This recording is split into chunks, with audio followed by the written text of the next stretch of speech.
Ibu silahkan cari harta dengan suami sekaya apapun, sulit membeli ketenangan tuh nggak ada. Ada toko yang jual ketenangan? Nggak ada. Dan mahal. Kalau nggak percaya begini Bu ya, saya berikan pilihan, tapi ibu bapak jangan pilih yang ketiga ya, terutama ibu. Ya, jangan pilih yang ketiga. Kaya tapi gelisah atau miskin tapi tenang. Ayo. Nggak ada pilihan ketiga dan nggak usah maksa.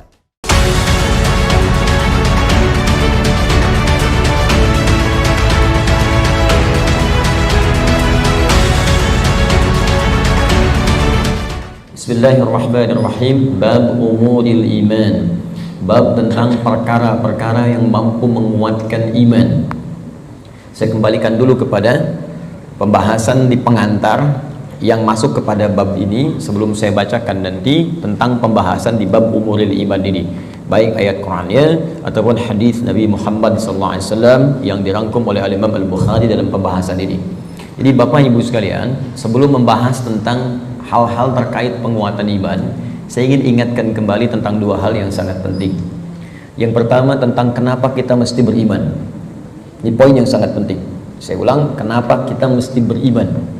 Ya, bukan hanya sekedar fitrah dalam kehidupan, tapi nanti ada 5 hal yang langsung Allah janjikan dalam Al-Quran ketika kita benar-benar menanamkan iman dalam diri kita. Jadi kalau kita mampu beriman dengan benar kepada Allah, maka Allah akan berikan 5 keistimewaan yang tidak akan diberikan selain kepada orang-orang beriman, walaupun mereka hidup dalam kehidupan dunia. Jadi 5 hal ini Allah akan berikan. Yang pertama, ada jaminan langsung Allah berikan kepada orang-orang yang yakin tanpa ragu dengan Allah, yaitu beriman kepada Allah, bahwa ia mendapatkan kabar gembira langsung dari Allah, memiliki setengah bagian dari 2 hal yang dibutuhkan untuk masuk surga. Memiliki setengah bagian atau 1 dari 2 hal yang dibutuhkan untuk masuk surga. Saya sering istilahkan, dia telah mendapatkan dari setengah kunci surga. Dan ini berita kabar gembira dari Allah sebelum orang ini wafat, bahkan sejak hidup, dengan turunnya Quran surah kedua Al-Baqarah ayat ke-25 yang paling kanan sebelah atas di mushaf. Wa basyiril ladzina amanu wa 'amilus shalihat anna lahum jannatin tajri min tahtiha al-anhar. Baik, kata Allah, Muhammad sallallahu alaihi wasallam, berikan kabar gembira. Baik, ada orang-orang yang aku telah siapkan surga, ragam surga untuk mereka. Dia ada jenis-jenis surga, ada surga Firdaus, ada surga Aden, kan? Nanti insya Allah saat kita dengan izin Allah diperkenankan masuk ke dalamnya, kita akan melihat ada di bagian mana di surga kita yang kita banggakan itu, dan yang kita impikan itu. Dia ada beberapa bagian-bagian surga yang akan diperoleh berdasarkan amalan-amalan kita.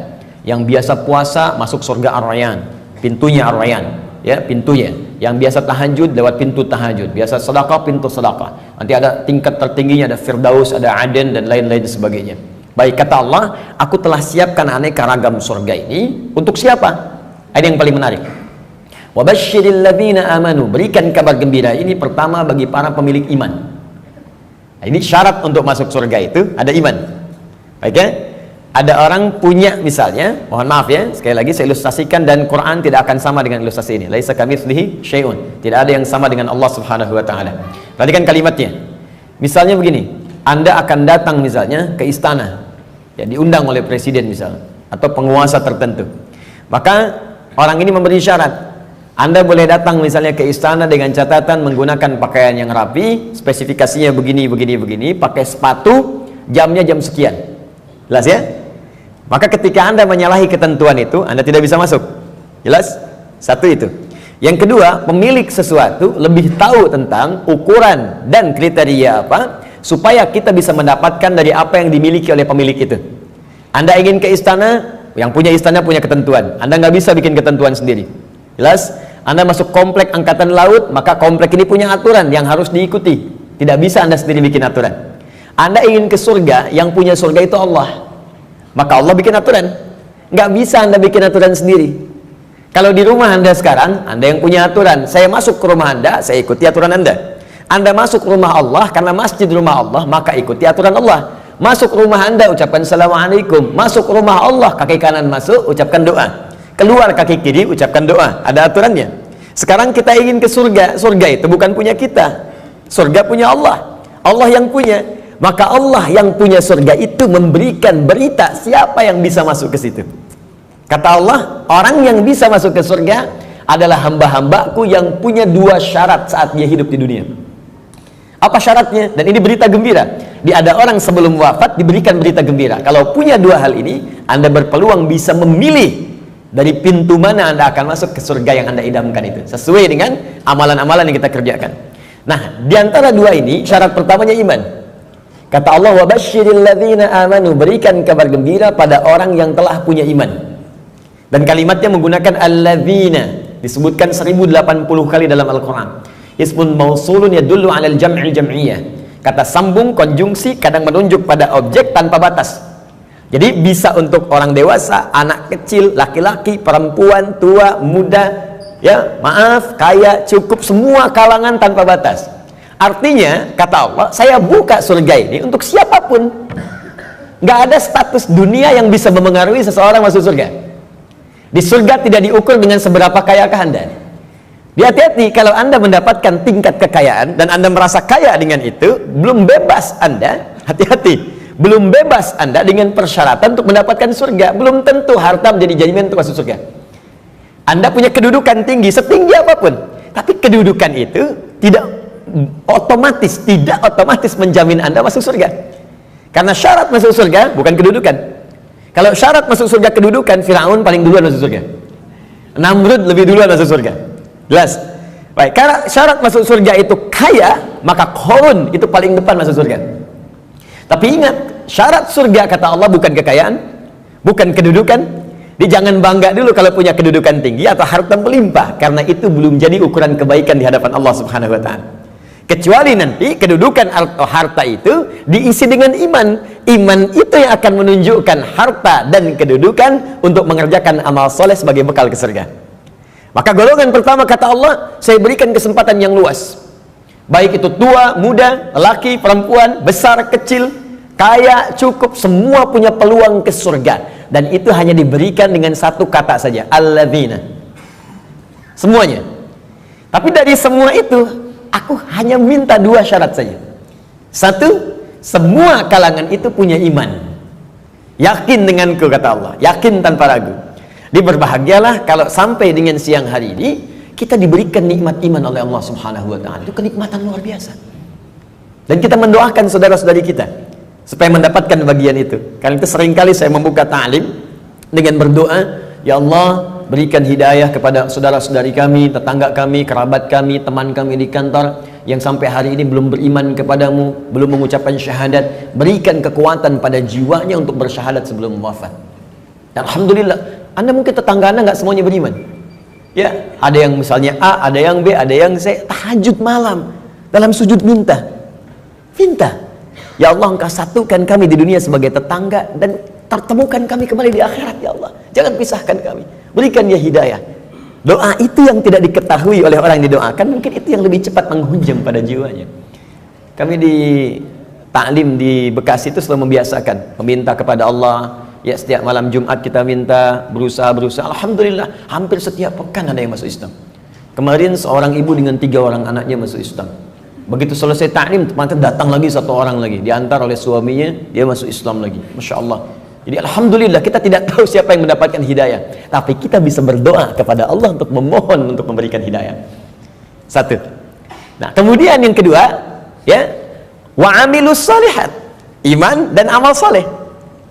Di syarat surga itu sesungguhnya kalau diucapkan ringan, iman, amal soleh, iman, amal soleh. Tapi kalau dikerjakan itu yang butuh perjuangan. Dan ini gambaran di Quran itu indah, ya. Ini sekaligus isyarat. Wawunya ma'iyah, Pak, Bu. Ma'iyah itu sesuatu yang bersanding, nempel. Ya. Adi wa Ahmad zahaba ila masjid, misalnya Nurul Bahri. Adi wa Ahmad, Adi dan Ahmad, zahaba, keduanya pergi ila masjid Nurul Bahri, ke masjid Nurul Bahri. Adi dan Ahmad kalau menggunakan wa artinya dempet, nggak pisah, bersamaan, wawunya ma'iyah bareng. Ya, Allah menyampaikan wa basyiril ladzina amanu wa amilus shalihat. Syarat untuk masuk surga itu duanya bersamaan, nggak bisa berdiri salah satu. Ya, 1 iman, 2 amal soleh. Nah, kalau kita baca dengan kaidah ilmu nahwu, otomatis keduanya ini akan saling terkait, berkelin dan memengaruhi. Artinya orang yang beriman pasti beramal soleh. Artinya amal soleh itu nggak mungkin muncul kecuali dari iman. Kalau amal semua beramal, ya, yang belum beriman pun bisa beramal, tapi belum tentu disebut soleh. Ingat, ya, tayyib mungkin non muslim bisa mendapatkan tayyib, ya, khair mungkin karena baik itu banyak di Quran. Ada khair, awas, ada tayyib, hati-hati, ada ma'ruf, ada ihsan, ada saleh. 5. Tayyib, kebaikan fisik, ya, kalau anda makan yang sehat, yang menyehatkan, yang dibutuhkan, itu tayyib namanya. Itu anjuran di Quran surah kedua ayat 168. Kata Allah, kalau ingin cari makan, tidak semua yang diinginkan mesti dikonsumsi. Cari yang menyehatkan untuk tubuh. Ya ayyuhan nasu kulu mimma fil ardi halalan thayyiba. Hai semua manusia, ini rumus dalam Al-Quran, universal sifatnya.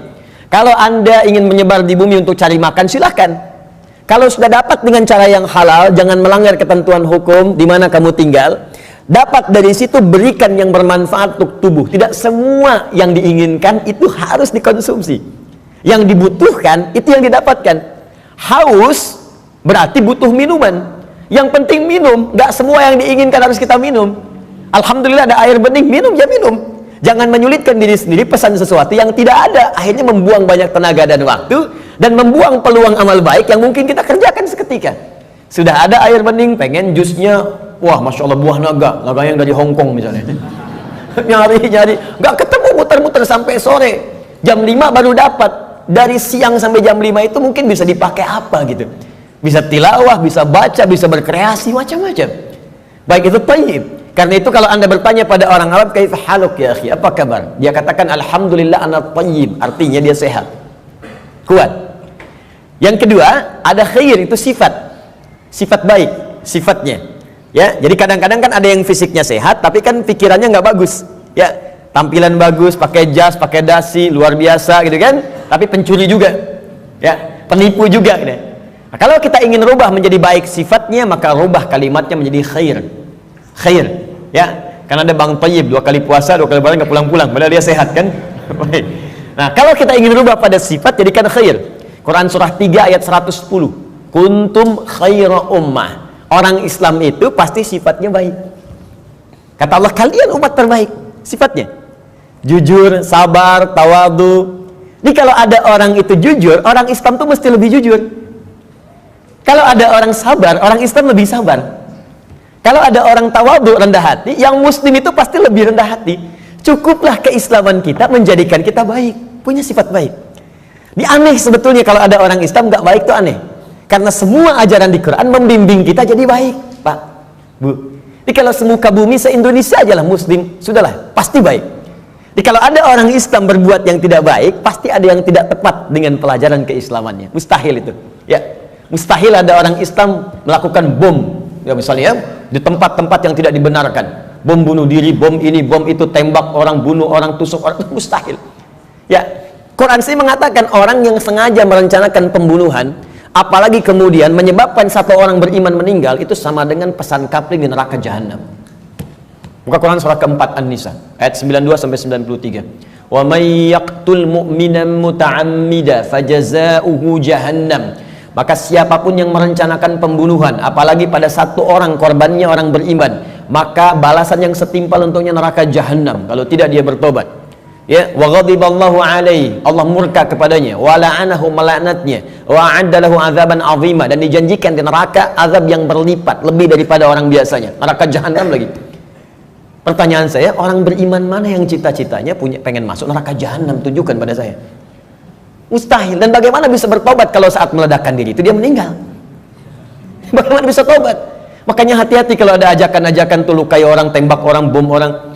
Saya sering kali sampaikan, dulu pertama bom kejadian, mudah-mudahan tidak pernah terjadi lagi di bumi kita Indonesia ini, insya Allah, ya, Jalan Tamrin tuh melontok, saya di Lampung tuh, orang polos sekali bertanya, Ustaz, apakah bom di Jalan Tamrin termasuk jihad? Fisabilillah. Saya bilang, Pak, sependek pengetahuan saya, jihad fisabilillah itu jihad di jalan Allah, bukan di Jalan Tamrin. Hati-hati lah. Ya. Kita balikan. Jadi satu itu iman, ya. Nah, kaidahnya adalah kemudian kembalikan tayyib khair. Khair itu baru sifat, jujur itu sifat. Kalau sifat kemudian diaktualisasikan dalam bentuk sikap, maka berubah dari khair jadi ma'ruf namanya. Ma'ruf. Jujur itu sifat, disogok tidak menerima, sikap namanya.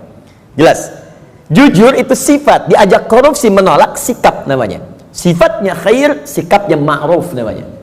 Jelas? Karena itu khair dengan ma'ruf seringkali disandingkan dalam Al-Quran. Quran surah ketiga, Ali Imran ayat 104. Wal takum minkum ummatun yad'una ilal khair wa ya'muruna bil ma'ruf. Hendaklah ada satu komunitas, kata Allah, berhimpun untuk menyebarkan sifat-sifat baik dan saling mengajak pada kebaikan. Bikin komunitas. Ingatkan, ayo baca Quran, one day one juz, one day two juz, ya. Ayo bikin komunitas, bangunin tahajud, bikin komunitas ngajak sedekah, bikin komunitas bersih-bersih di jalan, buang sampah, itu bagian dari iman. Baik ya. Kemudian Bapak Ibu, tapi ingat, untuk ma'ruf ini berbuat baik bukan hanya melekat pada orang Islam saja. Non muslim pun banyak yang baik. Silahkan cek, ada non muslim yang suka nyumbang, ya, bantu bangun jalan, bantu fasilitas, ada fasilitas umum, bantu orang-orang lepas dari kemiskinan, bantu orang-orang kasih obat, ada, baru sampai ma'ruf. Karena itu disebutkan yang keempat, awas, ada sifat kebaikan khusus yang semua kebaikan itu diniatkan hanya karena Allah. Bantu ini karena Allah, kerjakan ini karena Allah, baik juga, cuma niatnya dikerjakan karena Allah. Pahlawan kita berjuang, Pangeran Diponegoro sampai terakhir Kahar Muzakir, ya, yang kemudian diberikan gelar pahlawan. Apa niat sesungguhnya? Kalau Anda buka Riyadhus Shalihin karangan Al-Imam An-Nawawi, ada 1896 hadis di kitab Babul Ikhlas bagian pertama, maka akar pertama kali untuk meniatkan mereka berjuang, pertamanya bukan untuk mendapatkan urusan dunia, tapi litakuna kalimatullahi al-ulya. Man qatala litakuna kalimatullahi al-ulya fahuwa fi sabilillah. Niatnya khusus untuk berjihad di jalan Allah Subhanahu wa taala. Berjuang karena Allah, karena Allah, karena Allah. Bantu orang di kemiskinan karena Allah. Bukan karena pekerjaannya, tapi kebaikan itu dikerjakan karena Allah. Dan merasa diawasi oleh Allah Subhanahu wa taala. Maka yang keempat disebut ihsan namanya. Ihsan.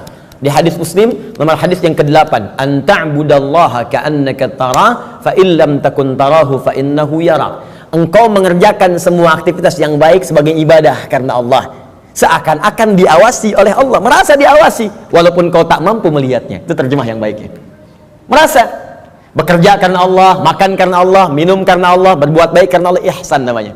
Orangnya disebut muhsin. Kalau empat ini dikumpulkan, badan sehat, sifat baik, sikap mulia, dikerjakan karena Allah, thayyib, khair, ma'ruf, ihsan. Empat ini kalau digabungkan menjadi sholih namanya. Sholih.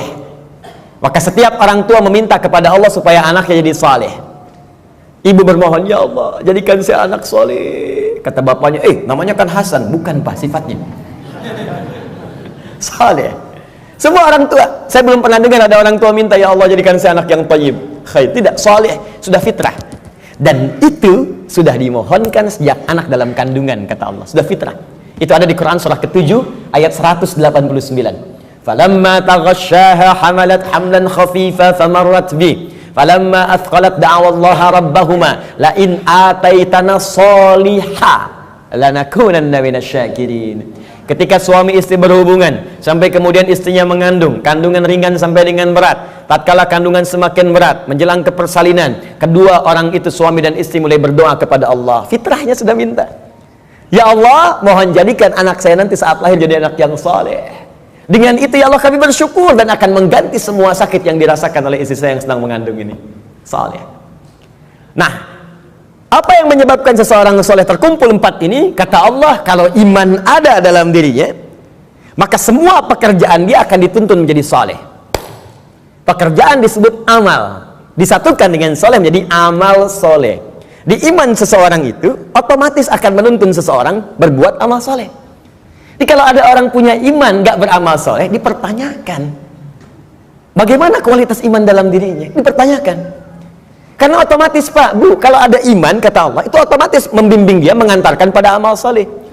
Makanya orang punya iman itu sering diingatkan ketika akan berbuat amal yang salah.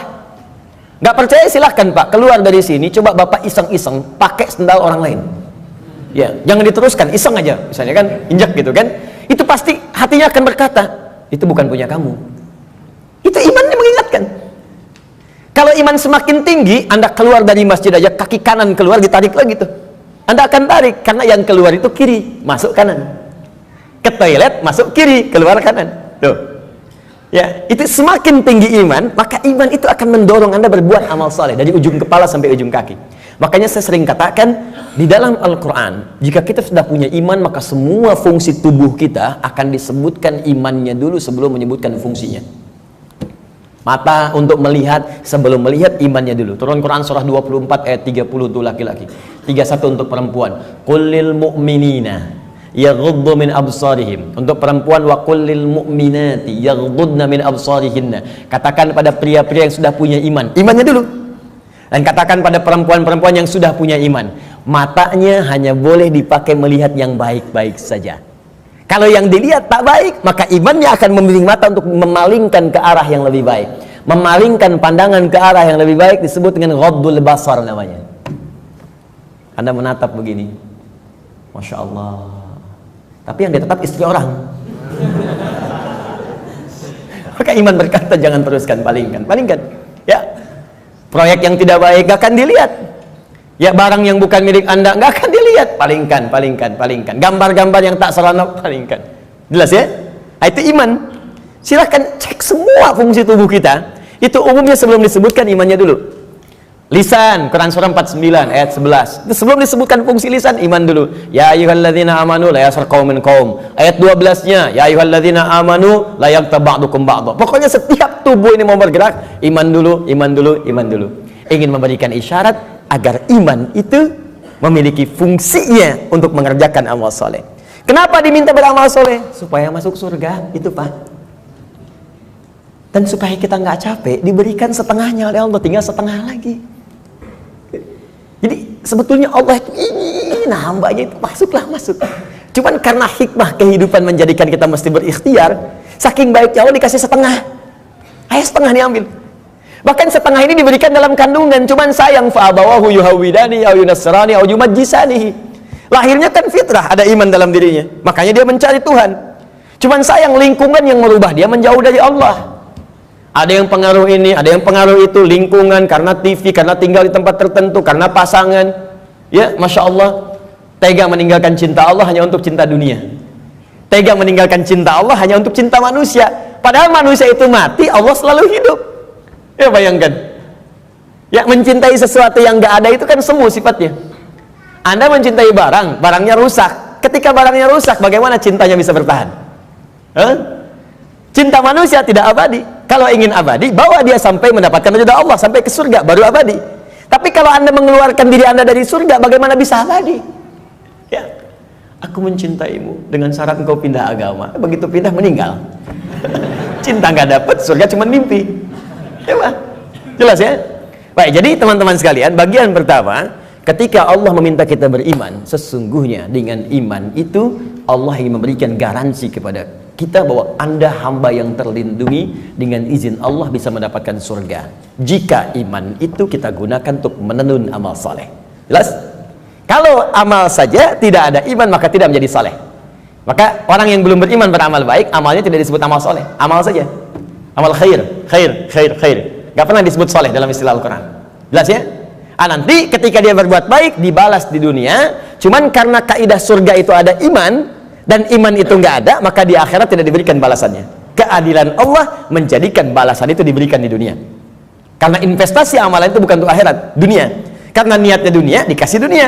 Kalau untuk akhirat, diberikan juga akhirat bagiannya. Turunlah Quran surah ke-25 ayat 23. Nanti kalau ada non muslim bertanya, di mana keadilan Allah Tuhanmu itu?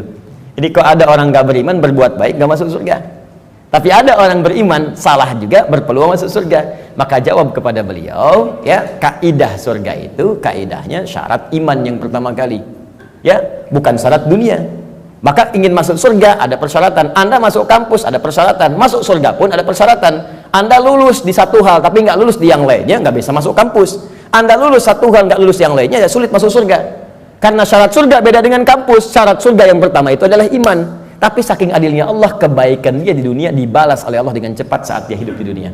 Maka turun ayat, wa qadimna ila ma'amilu min amalin faja'alnahu haba'an manthura. Jika ada orang belum beriman berbuat baik, kata Allah, saya akan cepat balas kebaikannya saat di dunia. Cuman karena amalan itu bukan amalan surga, maka saat ke akhirat nanti itu hanya akan jadi debu yang berterbangan yang hanya dia tatap saja. Jelas sampai sini?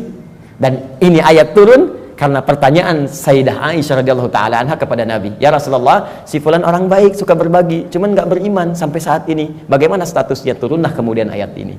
Jelas? Jadi kalau ada yang bertanya lagi sekarang, katakan Anda terlambat Pak. 15 abad yang lalu sudah ada pertanyaan Sayyidah Aisyah tentang itu. Turun ayat begini, sampaikan dengan sebaik-baiknya dengan cara yang paling lembut. Jelas? Satu, kenapa kita beriman? Pertama, karena ada kasih Allah pada orang beriman untuk menempatkan di tempat terbaik saat dia pulang kepada Allah Subhanahu wa taala. Dua, saya agak cepat.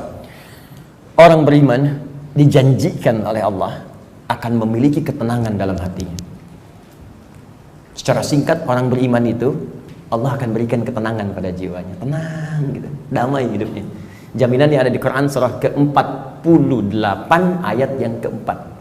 Walladzi anzalas sakinata fi qulubil mu'minin liyazdadu imanan ma'a imanihim. Dialah Allah yang akan menanamkan ketenangan pada jiwa orang-orang beriman supaya dia yakin dengan keimanannya. Nikmat juga beriman. Jadi tambah lagi imannya, tambah lagi imannya. Ini kata Allah, orang beriman itu pasti tenang. Dan ketenangan itu mahal, Bu. Sulit dicarinya. Ibu silahkan cari harta dengan suami sekaya apapun, sulit membeli ketenangan tuh nggak ada. Ada toko yang jual ketenangan? Nggak ada. Dan mahal. Kalau nggak percaya begini Bu ya, saya berikan pilihan, tapi ibu bapak jangan pilih yang ketiga ya, terutama ibu. Ya, jangan pilih yang ketiga. Kaya tapi gelisah atau miskin tapi tenang. Ayo, nggak ada pilihan ketiga dan nggak usah maksa. Kaya tapi gelisah atau miskin tapi tenang, pilih mana? Tuh. Kan? Banyak orang kaya tapi nggak tenang, ada yang bunuh diri, ada yang tembak diri sendiri, ada yang lompat ke depan rel kereta, ada yang saking kayanya bingung, akhirnya nanam cabai, bikin kangkung, metikin cabai, metikin tomat. Terus Anda ngapain kalau cuma numpukin harta buat metikin tomat? Petani kita nggak kaya-kaya amat bisa metikin tomat juga. Coba lihat, Anda bayangkan. Jadi tidak selalu Bapak Ibu sekalian kekayaan itu bisa berkonotasi seimbang, equal misalnya dengan ketenangan, belum tentu. Tapi iman itu jaminan dari Allah, orang beriman itu pasti tenang. Ada kedamaian dalam jiwanya. Enak gitu. Bahkan kalau sudah dapat halawatul iman, bukan cuma kedamaian, Allah akan berikan ketenangan dalam kehidupannya dalam bentuk keamanan, aman dari gangguan, tenang, nikmat. Maka diturunkan oleh Allah Quran surah ke-18 ayat 13. Saking tenangnya, tidur di gua aja enak. Bayangkan, gua loh, fasilitasnya tahu sendiri lah. Di gua ya sudah, maaf, cahaya sudah terbatas, hampir tidak ada. Makanan bagaimana mendapatkannya, tempat tidurnya kemudian juga pasti keras. Tapi kok bisa ada yang tidur di gua selama 309 tahun? Saking enaknya tidur, gak ada yang ganggu Pak, Bu, nikmat. Ya, yang memberikan nikmatnya Allah, miring kanan kiri, matahari diatur oleh Allah, terbit di sini, terbenam di sini, selalu tersinari di dalamnya. Sehat-sehat aja, bangun 309 tahun, Anda bayangkan? Ya, ada orang sekaya-kayanya baru 3 menit udah bangun lagi, pling, telepon muncul. Di pejabat memang bagus, kedudukan tinggi, tapi setiap 3 detik kerja ini, kerja itu. Baru tidur sebentar, bangun lagi, Pak ada kejadian begini, bangun. Ini 309 tahun tidur cuman di gua. Fasilitas hampir nggak ada, tapi jaminan itu ada. Maka di ayat 13 di surat Al-Kahf, surat gua, ya, nahnu naqussu 'alaika naba'ahum bil haqq innahum fityatun, belum selesai, amanu bi rabbihim wazidnahum huda. Kata Allah, kami akan kisahkan pada Anda tentang kisah yang sebenar-benarnya, tanpa dikurangi, tanpa ditambahkan, sebenarnya hak. Jadi ada sidqun, ada hak. Kalau sidqun, mayahtamilu sidqa wal kadzib, kadang benar, kadang tidak. Tapi kalau hak pasti benar, nggak bisa ditolak. Matahari terbit di timur, terbenam di barat, hak. Karena itu semua yang hak sumbernya hanya kepada Allah. Al-haqqu mir rabbika fala takunanna minal mumtarin. Al-Baqarah 149. Al-haq. Nah, sekarang kembalikan. Kata Allah, kami akan kisahkan pada Anda kisah yang sebenar-benarnya. Ya, tanpa kamuflase, tanpa rekayasa. Innahum fityatun, kisah tentang para pemuda yang berlindung di gua. Diberikan oleh Allah keamanan, dikejar-kejar. Bukan sekedar dipersekusi, bukan sekedar diintimidasi. Ya, maaf, bisa dieksekusi. Berlindungnya di gua. Tapi nikmat sekali di gua itu. Bisa tidur enak, nyaman, makan juga kenyang, langsung diisikan di perutnya. Tidur bolak-balik, gak ada yang ganggu. 309 tahun Anda bayangkan. Salatu mi'atin wazdada tis'a, 309 tahun. Siapa mereka? Innahum fityatun, sungguh mereka itu para pemuda, tapi bukan pemuda biasa. Ada sesuatu yang melekat pada dirinya. Amanu, yang sangat beriman kepada Allah. Pesan ayat ini, ya, kata para pakar Al-Quran, sesungguhnya ingin memberikan pesan pada generasi mendatang. Jadi ada kaidah di tafsir itu begini, kalau nggak disebutkan siapa orangnya, kapan kejadiannya, maka pesan yang berlaku di ayat itu akan berulang kemudian di masa-masa yang akan datang dengan konteks yang berbeda. Anda sekalipun tinggal di rumah yang sempit, terbatas sifatnya, keadaannya tidak seperti yang lain-lain. RS7, ruangan sangat sempit sekali sehingga selonjoran saja susah, gitu kan? Susah. Ya. Tapi kalau ada iman dalam jiwa kita, itu bisa nikmat saja. Dibandingkan tinggal di tempat yang mewah, luas, tapi iman nggak ada, kegelisahan itu muncul. Jadi orang beriman itu nggak akan disekat oleh dunia. Tinggal di kontrakan, nikmat. Di rumah yang luas, nikmat. Jadi kaya, nikmat. Cukup hidup juga nikmat. Nikmat aja. Ya, pokoknya beriman itu indah, nikmat itu. Jadi kalau kita beriman sampai saat ini dan tidak menikmati kehidupan kita, dipertanyakan ada apa yang salah dengan iman kita? Kata Allah, beriman itu nikmat, tenang hati. Jadi kok rumah mewah, mobil banyak, gitu kan? Ya lihat mendung aja sedikit udah bikin status. Mendung ya, kayak suasana hatiku. Apa yang mau dicari? Ya, coba lihat. Sekali-kali saya tuh jarang berinteraksi dengan media sosial. Cuman kalau udah lihat, saya lihat nih, ada teman-teman official lihat, misalnya, saya suka kadang-kadang suka nggak betah ngelihat ini. Ini orang kenapa hidupnya? Dikit-dikit ngeluh gitu kan? Maunya apa? Ya belum musim hujan minta hujan, dikasih hujan minta jangan hujan. Maunya apa gitu? Ya, kenapa kita nikmati aja? Iman itu indah, iman, wah masya Allah. Kasih hujan, alhamdulillah, banjir pakai berenang. Jadi solusi. Jadi itu teman-teman sekalian ya. Selanjutnya ada jaminan Allah yang selanjutnya ya, orang beriman pasti bahagia kata Allah dan cenderung sukses. Tidak cukup dengan amin, nanti kita belajar dulu. Turun Quran surah ke-23 ayat 1. Qad aflahal mu'minun. Qad aflahal mu'minun. Orang beriman itu dijamin oleh Allah. Saya artikan dijamin karena kalimatnya menggunakan qad, harfu tahqiq, huruf jaminan. Qad, harfu tahqiq, huruf jaminan. Qad aflahal mu'minun.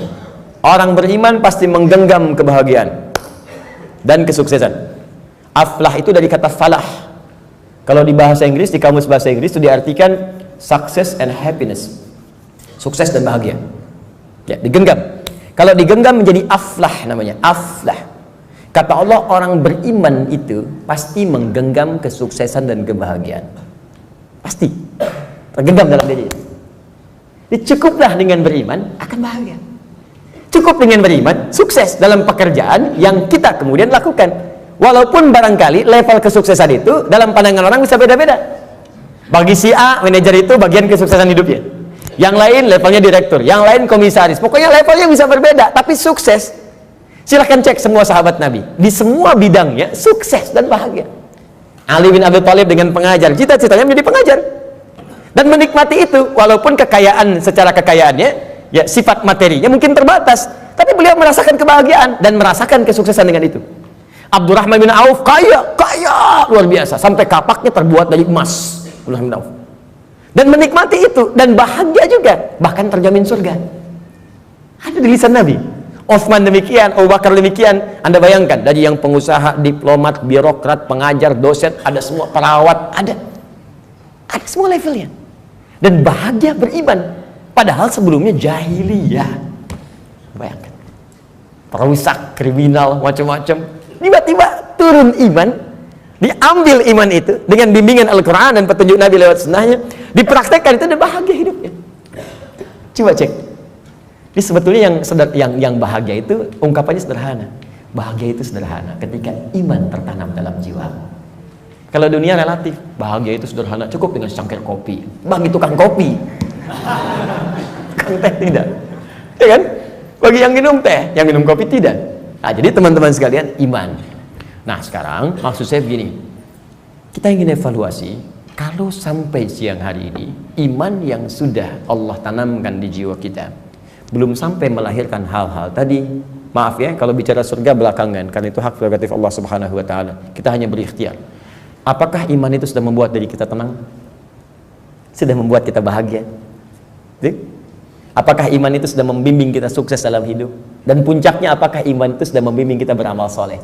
Jangan-jangan beriman masih salah, padahal namanya soleh, kan? Jangan-jangan beriman tapi mesti berbuat maksiat, mata bermaksiat, telinga bermaksiat, lisan bermaksiat. Ada apa yang salah? Apa yang keliru? Maka Al-Imam Al-Bukhari mengumpulkan hadis-hadis Nabi untuk mendapatkan petunjuk dari hadis-hadis itu, bagaimana mengerjakan amalan-amalan yang bisa menguatkan iman sehingga iman kita membimbing kita untuk beramal saleh. Maka muncullah bab ini, bab umuril iman.